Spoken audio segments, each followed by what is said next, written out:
Bonjour à tous. En 1985, Clint Eastwood a été la vedette de deux films policiers qui ont eu un très gros succès.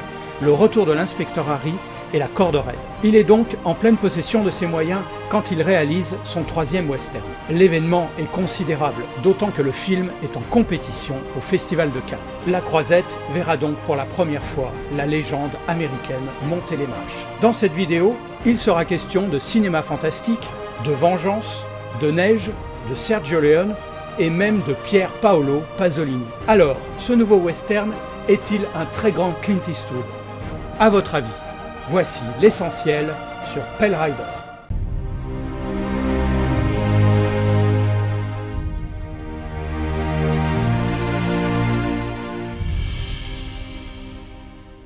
Pale Rider, le cavalier solitaire de Clint Eastwood, 1985. Clint Eastwood est The Preacher, le pasteur dans la version française. Il porte secours à Yul Barrett. Yul Barrett est un chercheur d'or dans une concession indépendante, mais celle-ci est mise à sac par les hommes de main de Coy Lawood, propriétaire d'une grande mine d'or qui s'épuise, et de la bourgade minière qui porte son nom. Le pasteur est accueilli par Yul Barrett. Il vit avec Carrie, sa fiancée, et Megan, la fille de Carrie. Alors que la mère et la jeune fille tombent sous le charme de l'inconnu, ce dernier décide de rester pour les aider.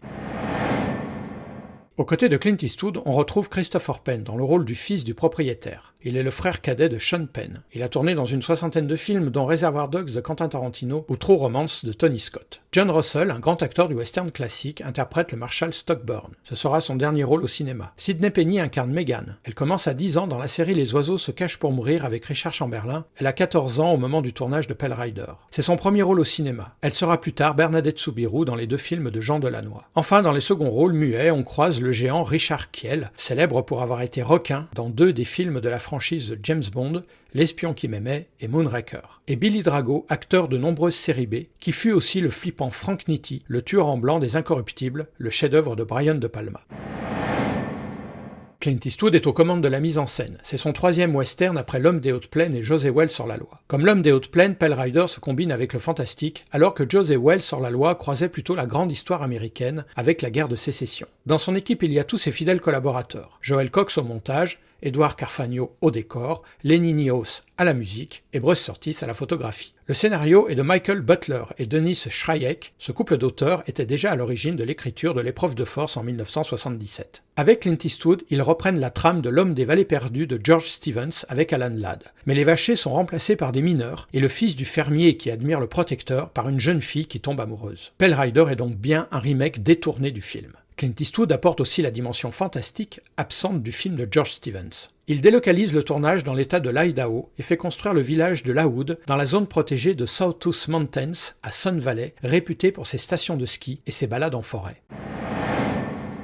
Pale Rider en est un. Il s'agit même d'une double vengeance, celle de la famille de Yul Barrett, dont la maison a été mise à sac, et celle personnelle du pasteur contre le marshal Stockburn. Toute la dramaturgie de la vengeance se base sur un ressenti qu'on va chercher dans son vécu et sur sa morale personnelle. On peut donc se passer de toute justice rationnelle. Pour la faire accepter plus facilement par le spectateur, Clint Eastwood use d'une astuce hitchcockienne, avec la mort du petit chien de Megan, lâchement abattu par les truands. Au cinéma, le spectateur accepte difficilement la mort d'un enfant ou d'un animal domestique. Alfred Hitchcock avait usé de ce truc dans Fenêtre sur cour. Son meurtrier n'étant pas assez antipathique pour le spectateur, il ajoutera une séquence où il tue le caniche d'une voisine. Et ce n'est qu'à partir de cette séquence qu'il devient un vrai salopard. Sergio Leone reprendra lui-même ce mécanisme au début d'Il était une fois dans l'Ouest, quand Frank tue un enfant de 8 ans. Comme héritier de Sergio Leone, il était normal que Clint Eastwood use aussi de cette astuce dramatique. La vengeance n'aura de limite que l'imaginaire du cinéaste, qui se moque évidemment de la tolérance du spectateur. Elle peut aller du simple fait de venir en aide à une personne sans défense. Dans Pale Rider, il s'agit par exemple de rosser les rosseurs, ou bien, comme chez Sergio Leone ou Quentin Tarantino, en être la trame principale. Et le besoin d'obtenir justice est alors si fort qu'on peut même revenir du monde des morts, comme Harmonica dans Il était une fois dans l'Ouest de Sergio Leone, ou La mariée dans Kill Bill de Quentin Tarantino. Ce sera aussi le cas pour le pasteur. Ce qui nous amène au caractère fantastique de Pale Rider. Ces deux genres sont de nouveau combinés par Clint Eastwood. Il reprend son personnage de l'homme sans nom de Pour une poignée de dollars de Sergio Leone ou de son Homme des Hautes Plaines. Dans le film, on l'appelle simplement le pasteur. Son personnage est un vengeur revenu d'outre-tombe. Clint Eastwood fait bien le choix du surnaturel et décide de montrer très précisément les impacts de balles subis par son personnage. Le nombre d'impacts et leur position exacte ne laissent absolument aucun doute. Il est mort de ses blessures et il est un fantôme. Il accompagne l'apparition de son personnage d'une citation du Nouveau Testament qui concerne les 4 cavaliers de l'Apocalypse. L'un des 4 est suivi des enfers, porte une faux, répand la mort et sa couleur est blême. Pell en anglais et rider, Pell Rider, le voyageur blême littéralement. C'est le passage que lit Megan au moment de son apparition. Tout le long du récit, Clint Eastwood fournit des signes ou des preuves. Au début du film, on le voit apparaître, puis disparaître. Le marshal Stockburn s'étonnera de le voir vivant en le reconnaissant. Son visage satanique est au-devant d'un fond aux couleurs rouges et sombres. Le pasteur revient donc d'entre les morts. Mais contrairement à l'homme des hautes plaines qui était plein de haine pour les lâches habitants qui ne lui avaient pas porté secours, cette fois c'est en ange gardien qu'il se réincarne pour venir s'intégrer à la communauté le temps de son passage. Clint Eastwood prend cet élément comme décor et moteur de l'action. La neige est froide comme la mort. Elle s'apparente à un linceul. L'art de l'éclairage de Bruce Surtees est de nouveau essentiel à l'univers voulu par Clint Eastwood. Si son travail concerne l'obscurité dans la corde raide, il concerne le jour dans Pell Rider avec des paysages qui expriment cette sensation de la mort. Une forme de noir et blanc en couleur qu'il avait déjà exprimé dans La Sanction, un autre film de neige de Clint Eastwood, ou dans certaines séquences de Firefox L'Arme Absolue, censée se passer dans la glaciale Moscou. La neige apparaît à la 9e minute du film, après le prologue. Elle accompagne la première apparition du pasteur sur la prière de Megan qui enterre son petit chien. Dans un montage alterné entre lui et elle, on l'entend dire « Quand je marche dans la vallée des ombres de la mort, je ne crains pas le mal. Quand tu es avec moi, ta houlette et ton bâton me rassurent. Mais il nous faut un miracle. Sous la neige, donc, la ville de Lawood devient l'antichambre de la mort. Le lieu où l'on est en danger, sauf en présence du pasteur. Et c'est d'ailleurs en son absence que le mineur Spider Conway, soudainement riche mais ivre, sera tué dans la neige par le marshal Stockburn et ses hommes. On retrouve cette association de la neige avec la mort dans le cinéma de Tim Burton, avec des œuvres comme L'étrange Noël de Monsieur Jack d'Henry Selick ou Batman le défi. La neige est l'élément central du Grand Silence de Sergio Corbucci, et son statut de linceul ne sera jamais aussi beau que dans Shining de Stanley Kubrick. Si le village de Lawood est propice à incarner cet univers fantastique, c'est aussi parce que Clint Eastwood fabrique un espace qui s'oppose au réalisme. Le village de Lawood est la scène où se déroule le crime. La scène est l'espace essentiel du théâtre. Pour évoquer une atmosphère fantastique, Clint Eastwood propose alors graphiquement une représentation théâtrale des séquences dans Main Street. Les habitants sont montrés comme des spectateurs installés dans la loge d'une salle de spectacle. Mais la ville de Lawood est aussi construite sur un modèle très fidèle à la réalité. Un nombre important de détails accentue cette vraisemblance. On est loin visuellement des saloons romanesques du western classique. C'est donc dans cette combinaison de la théâtralité et du réalisme que Clint Eastwood est remarquable. On retrouve cette combinaison dans L'Homme des Hautes Plaines évidemment, mais aussi dans Un frisson dans la nuit, Sudden Impact, et dans ses futurs chefs-d'œuvre comme Impitoyable, Sur la route de Madison ou Gran Torino.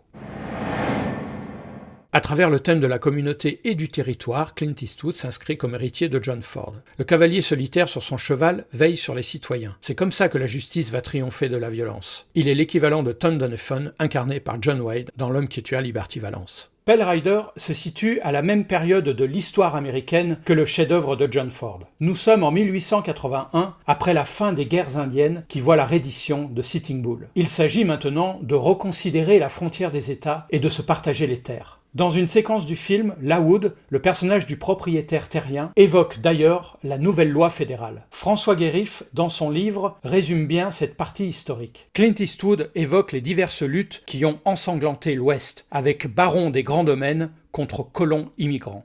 Autour du feu, on discute entre mineurs de la nécessité de s'installer et de fonder un foyer. Ce thème est aussi présent chez John Ford. On vient de loin, on s'installe, des personnes de nos familles sont enterrées ici. C'est notre rêve, ce n'est pas une question d'argent. Gardons notre terre. La présence protectrice du pasteur apporte donc l'amour et l'espoir, permet de raviver la solidarité pour conserver ces terres, et grâce à lui, la peur de l'ennemi semble s'éloigner. Et le pasteur incarne aussi l'esprit de charité et d'entraide propre à la culture américaine, car contre la protection qu'il propose, il ne demande rien en retour. Seule la justice est moteur de la punition pour les vilains et de la protection pour les victimes.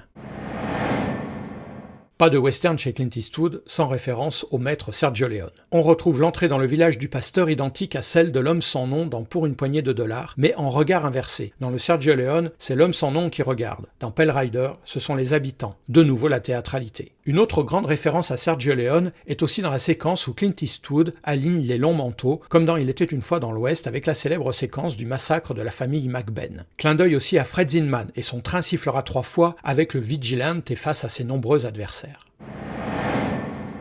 Le pasteur a une telle aura qu'il séduit sans le vouloir. Il séduit Carrie, avec laquelle il passe la nuit. Il séduit la jeune Megan, qui n'a de cesse de le harceler pour qu'il soit sa première expérience. Il séduit même Yul Barrett, car il est clair que le pasteur incarne l'homme qu'il voudrait être. Cette séduction en chaîne est la trame principale de Théorème de Pier Paolo Pasolini de 1968, qui propose la même vision détournée de la foi. Dans le film de Pasolini, le visiteur est un ange incarné par Terence Stamp. Comme le personnage de Clint Eastwood, il ne porte pas de nom, on l'appelle le visiteur. Il débarque dans une famille de bourgeois milanais et séduit physiquement le père, la mère, les enfants et la bonne. Sa présence va bouleverser leur existence, et comme le pasteur, il repartira d'où il vient. Mais aucune provocation pasolinienne chez Clint Eastwood. Avec Carrie, il vivra une nuit d'amour avant son mariage, il refusera bien entendu les avances de Megan, qui n'a que 14 ans, et le rapport homosexuel avec le père n'ira pas plus loin qu'un simple regard de ce dernier pour lui, plein d'affection et d'admiration.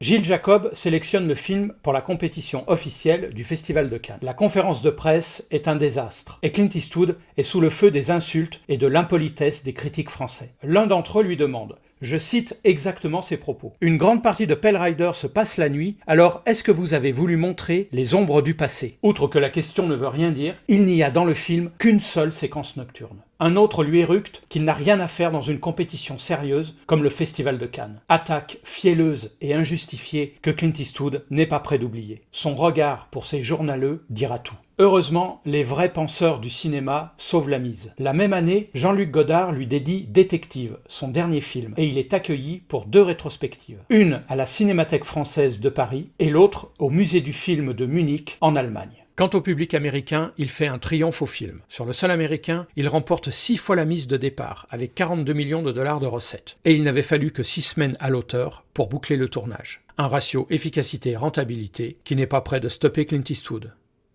Bon film.